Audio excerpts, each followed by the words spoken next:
When the spark of consciousness ignites, I wake from the chaos. What is all this for?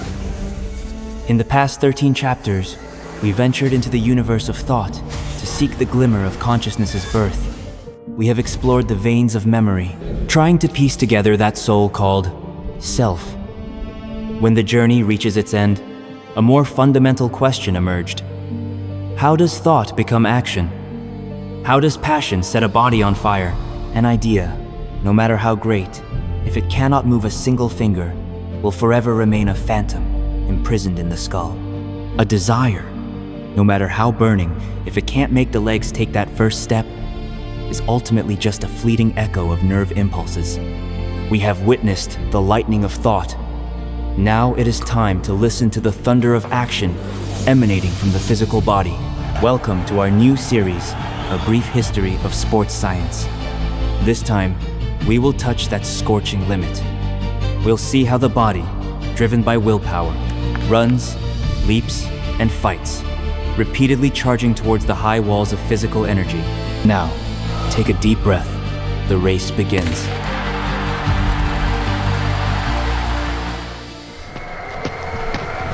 In the final 350 meters, Petrie surged forward, far ahead of the crowd.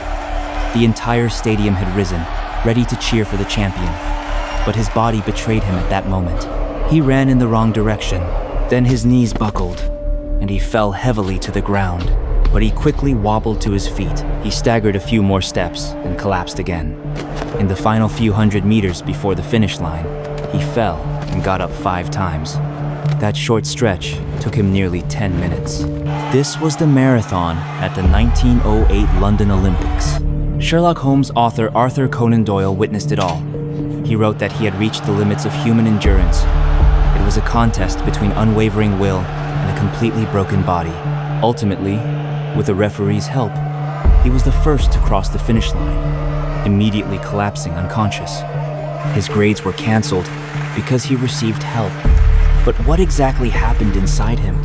What ignited his passion for running, and what almost extinguished it?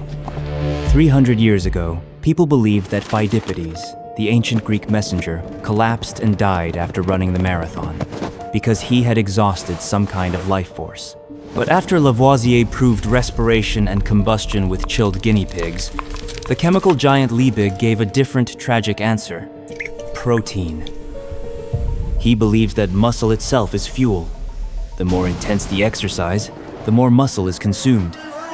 Athletes are destined to be a group of tragic heroes who sacrifice themselves for glory.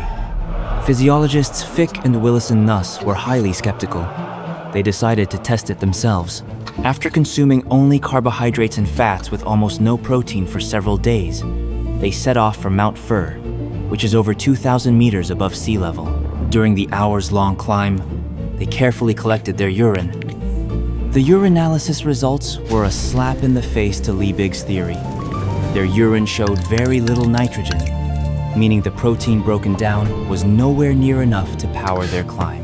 Therefore, muscles were not the fuel. The real fuel was more ordinary: the use of carbohydrates and fats. Marathon runners can finally breathe a sigh of relief. They now know it is an aerobic war, about how to efficiently use fuel and oxygen to run longer. Petrie's collapse is a classic example of fuel depletion. But this answer plunged the 100-meter sprinters into deeper confusion. A 10-second sprint simply doesn't allow for slow aerobic burning. So where does their energy come from? Former track and field champion, British physiologist Hill, discovered on a treadmill that, during a 100-meter sprint, muscles work in a near anaerobic state, thus incurring an oxygen debt that needs to be repaid with heavy breathing after the race. Meanwhile, German biochemist Merhoff discovered in test tubes that, without oxygen, muscle breaks down glycogen, producing lactate. Once oxygen returns, the lactate disappears. This means that the 100-meter sprint is a high-stakes gamble, relying on anaerobic glycolysis. It provides huge energy instantly, but at the cost of producing a large amount of toxic lactic acid, which causes anaerobic fatigue in the muscles within 10 seconds, leading to a decrease in speed. This also explains why sprinters have such massive muscle mass. Their bodies are like giant anaerobic reactors. Long-distance runners, on the other hand, must streamline their body weight at every moment to maximize the efficiency of their aerobic system. In 1922, Hill and Meyerhoff shared the Nobel Prize. But fuel is just fuel. What is the ultimate spark that ignites it all? In 1929, German scientist Carlos Karl Heinz isolated adenosine triphosphate from muscle, ATP. That was the answer. All the food we eat, every breath of oxygen we take, their ultimate purpose is to convert the static chemical energy stored in sugars and fats into the ready-to-release electrical energy within ATP molecules. In other words, what drives the body's machinery is not the fuel reserves of sugars and fats, but the continuous, flowing stream of ATP energy derived from them. Marathon runners died of starvation due to energy depletion. Sprinters died of poisoning due to metabolic erosion. If the story ended there, we couldn't explain the crosses on the track or the first lap of the 800-meter race. You need to sprint at top speed to rapidly poison your body. In the second lap, you must use your willpower to fight this deadly toxin and complete a mini marathon. For decades, lactic acid has been a nightmare for all endurance athletes. But since the 1980s, Professor Brooks has begun to rehabilitate lactic acid. He discovered that lactic acid is not waste, but a valuable superfuel and energy messenger. The primary cause of muscle burn is the hydrogen ions, which is produced by processes such as ATP hydrolysis. The formation of lactic acid, to some extent, even helps buffer the acidic environment.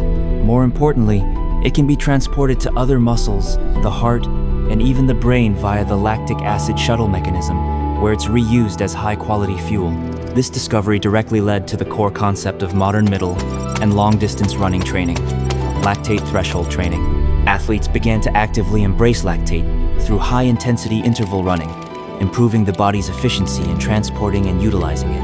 On the 800-meter track, athletes initially rely on anaerobic bursts to produce large amounts of lactate, and then later use it as superfuel to help them maintain speed at their limits. This technique also led to significant improvements in mixed events, such as the 800 meters and 1,500 meters. Since lactic acid wasn't the culprit, what exactly made Petrie stop? And when his body's ATP resynthesis rate couldn't meet his needs, what made him get back up again and again? Knox's central control model suggests that there's a governor in our brain that monitors physiological indicators like heart rate and body temperature in real time. Once it determines that the body is at risk of overheating or collapse, it will actively create fatigue, forcing us to slow down or stop. The exhaustion you feel is often not because your body has truly reached its limit, but because your brain has prematurely pulled the brakes to protect you. This explains why marathon runners can unleash their final burst of energy when they see the finish line, because their brains know the risk is about to pass, and thus briefly release the brakes. Petrie's tragic story, however, is a fierce battle between will and willpower.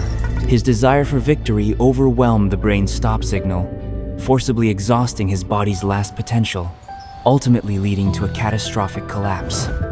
This mental strength that drives us to endure pain is not purely willpower.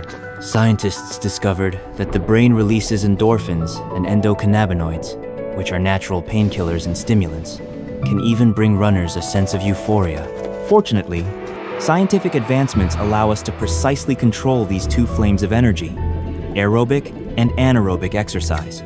We load up with carbohydrates to replenish glycogen before the race and use interval training to tame lactic acid. In 2019, Kipchoge, even with the assistance of a scientific team, broke the 2-hour barrier in the marathon with a time of 1 hour, 59 minutes, and 40 seconds. This proves that while we cannot defy the laws of physics, we can use wisdom to make our inner passion burn more efficiently and brightly. But looking back at Petrie, what truly drove him was no longer ATP. It was a fuel that couldn't be quantified, a desire. It was hidden in Petrie's gaze as he stared at the finish line, and it's also hidden in the life pursuits of each of us. After all, why we keep running is not just about how much energy our muscles can generate. It is about how much light the fire in our hearts can radiate.